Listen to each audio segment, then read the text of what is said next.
Hello friends, આજે આપણે બનાવીશું ગણેશ લડ્ડુ.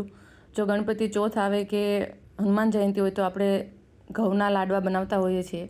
તો કઈ રીતે બનાવવાના એ આપણે જોઈ લઈએ. તમે આ વિડીયો આખો જોજો, તમને ખબર પડશે કે ગણેશ લાડુ કઈ રીતે બનાવવાના અને એમાં શું નાખવી તો જે બહાર મંદિરમાં મળે એવી રીતે સ્મેલ અને ટેસ્ટ આવે. તો તમે આ વિડીયો આખો જોવાનું નહીં ભૂલતા. તો લાડુ બનાવવા માટે અહીંયા મેં ઘઉંનો લોટ લીધો છે, જે કરકરો લોટ આવે ભાખરી બનાવવાનો એ લીધો છે. જરૂર મુજબ આપણે મોણ નાખીશું. મોણ આપણે બહુ વધારે પડતું નહીં નાખીએ અને પાણીથી આપણે એવો જાડો ભાખરીનો જે લોટ બાંધીએ કડક એવો લોટ બાંધી લઈશું અને આવી રીતે મોટા લુવા બનાવી લઈશું. અહીંયા મારો 2 વાટકી ભાખરીનો લોટ હતો તો આવા મેં મોટા 4 લુવા બનાવી લીધા છે અને આપણે હવે એની ભાખરી બનાવી દઈશું. ભાખરી આપણે આવી રીતે વેલણથી વણી લેવાની છે. જે રેગ્યુલર ભાખરી બનાવતા હોઈએ એવી જ રીતે આપણે બહુ પાતળી પણ નહીં અને બહુ મોટી પણ નહીં એવી ભાખરી બનાવીને તૈયાર કરશું. અને આપણે જે તાવડી આવે એમાં શેકી લઈશું. માટીની તાવડી જો તમારી પાસે ન હોય તો તમે લોઢીમાં પણ શેકી શકો છો. તો અહીંયા મેં ભાખરી બનાવીને તૈયાર કરી લીધી છે અને હવે હું આ બધી જ તે ભાખરીઓ માટીની તાવડીમાં શેકી લઈશ. અને જો આ મારી 2 વાટકી લોટ હતો તો આના મારા 7 લાડુ મીડિયમ સાઇઝના બનશે. એટલે આને લોટની અંદર આપણે રવો કે એવું કાંઈ નાખ્યું નથી, એકલો ઘઉંનો લોટ છે અને એના જ આપણે લાડવા બનાવીશું. આ લાડવાનો ટેસ્ટ ખૂબ જ સરસ આવે છે અને તમને એકદમ દેશી લાડવા જે દાદી કે આપણા નાની કે બા બનાવતા હોય એવા લાડવા બનીને તૈયાર થશે. અહીંયા મારી ભાખરી શેકાઈ ગઈ છે. થોડી ઠંડી થાય એટલે હું એને આવી રીતે નાના નાના પીસ કરી લઈશ. અને આવી રીતે નાના પીસ કર્યા પછી આપણે જે ઘઉં ચાળવાનો મોટો છાયણો આવે, જાળીનો, મોટી જાળીનો, એમાં આપણે નાખીને ચાળી લઈશું.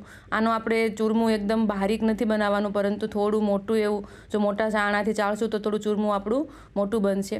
આવી રીતે ચૂરમું ચાળ્યા પછી જે પાછળનો જે કડક ભાગ વધે ભાખરીનો એને આપણે ગોગડા કહેતા હોઈએ છીએ. આ ગોગડા આપણે મિક્સર જારમાં નાખીને 2 આટા ફેરવી લઈશું એટલે આપણું એકદમ બારીક ચૂરમું બનીને તૈયાર થઈ જાય છે. અહીંયા મારું લાડવા બનાવવા માટે ચૂરમું બનીને સરસ એવું તૈયાર થઈ ગયું છે. તો હવે આપણે જોઈ લઈએ કે આને શું આગળ કરવાનું. લાડવા આવી રીતે જો આપણે ચૂરમું ચાળીને લાડવા બનાવીશું તો આ લાડવા ખૂબ જ મીઠા બનશે અને એકદમ ટેસ્ટી બનશે. તમે આ લોટના મુઠિયા બનાવીને તેલમાં તળીને પણ આવી રીતે ચાળીને કરી શકો છો, પરંતુ અહીંયા મેં ભાખરી બનાવીને કર્યા છે જેથી કરીને થોડા હેલ્ધી બને.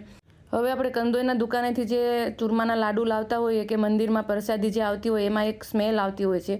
એ સ્મેલ આપણે એક મસાલો બનાવીશું.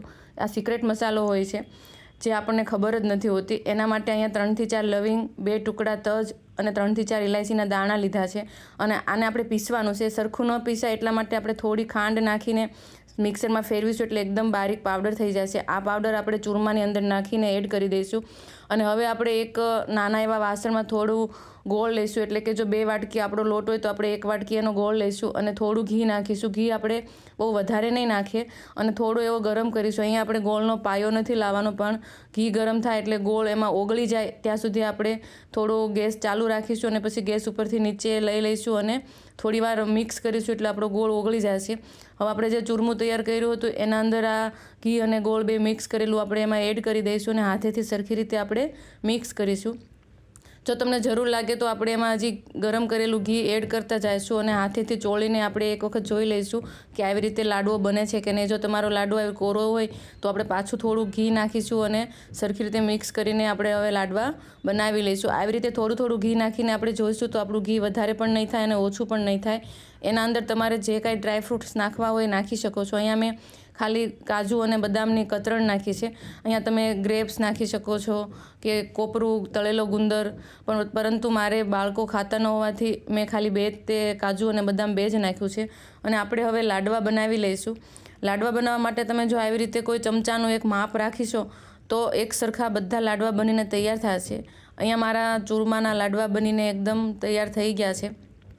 હવે આ લાડવામાં આપણે ખસખસ લગાવીશું. ખસખસ વગરના ચૂરમાના લાડવા આપણને અધૂરા લાગે છે. તો હાથમાં થોડી ખસખસ લઈશું અને બધી બાજુ આપણે લાડવામાં લગાવીશું. ઘી હજી આપણું જામ્યું ન હોય એટલે ખસખસ એકદમ સરસ એવી ચોટી જશે. આવી રીતે બનાવીશું તો આ લાડવા એકદમ ટેસ્ટી બનશે. માર્કેટમાં જે હલવાઈની દુકાને મળે એવા લાડવા બનીને તૈયાર થશે અને જે આપણને મંદિરમાં પ્રસાદીમાં મળે એનો પણ તમને ટેસ્ટ આવશે. તો તમે આવી રીતે મસાલા નાખીને એક વખત જરૂરથી ગણપતિના લાડવા બનાવો, તમને ખૂબ જ ભાવશે. આ રેસીપી તમારા સુધી પહોંચાડવા માટે મેં સવારમાં મહેનત કરીને વિડીયો બનાવી લીધો છે અને તમને આ રેસીપી મેં બતાવી છે. તો તમે આવી રીતે લાડુ બનાવવાનું ભૂલતા નહીં. આજે વૈશાખ મહિનાની ગણેશ ચોથ હોવાથી હર ગુજરાતીના ઘરે આ લાડુ બનતા હોય છે અને ગણપતિને જમાડતા હોય છે, તો જરૂરથી બનાવો.